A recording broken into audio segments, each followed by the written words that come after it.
রাজধানীর কাকরাইলে শুক্রবার রাতে গণ অধিকার পরিষদের সভাপতি নুরুল হক নূরের উপর হামলা ও দেশের আইনশৃঙ্খলা পরিস্থিতি নিয়ন্ত্রণ করতে না পারার ব্যর্থতার দায় স্বীকার করে স্বরাষ্ট্র উপদেষ্টাকে পদত্যাগের দাবি করেছে গণ অধিকার পরিষদ।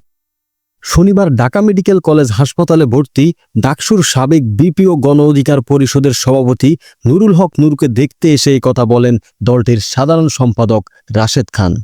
তিনি এই হামলার ঘটনায় গভীরভাবে উদ্বেগ প্রকাশ করে বলেন, নুরুল হক নূরের উপর হামলা একটি রাজনৈতিক আক্রমণ এবং এটি রাষ্ট্রযন্ত্রের শত্রুদের দ্বারা সংগঠিত হয়েছে। সেনাবাহিনীর ভেতরে যারা প্যাসিবাদের দোসর আছে তাদের বিরুদ্ধে ব্যবস্থা নেওয়ার দাবি জানিয়ে রাশেদ খান বলেন, নুরুল হক নূরের উপর লাল শার্ট পরিহিত ব্যক্তি হামলা করেছে এমনটি বলা হচ্ছে, কিন্তু সেটি বলে ভুল তথ্য ছড়ানো হচ্ছে।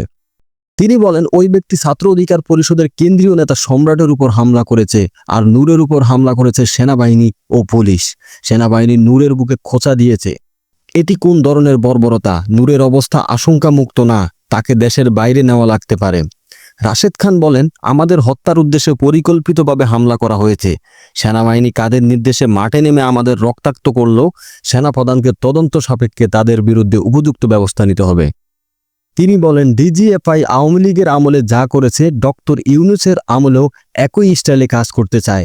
ডিজিএফআই এর সাথে জাতীয় পার্টির দেন দরবার চলতে তাদের বিরোধী দল বানাতে চায়। নির্বাচন নিয়ে তালবাহানা চলবে না। স্বরাষ্ট্র উপদেষ্টাকে উদ্দেশ্য করে তিনি বলেন, এই ঘটনায় কোনো দায় আছে কিনা, এই মামলার পিছনে আপনার নির্দেশ আছে কিনা তা আমরা জানতে চাই। দায় না থাকলে আপনার অবস্থান স্পষ্ট করতে হবে।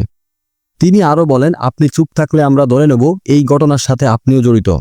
আপনি আইন শৃঙ্খলা নিয়ন্ত্রণ করতে পারছেন না। গতকালের পর থেকে আপনি এই পদে থাকতে পারবেন না।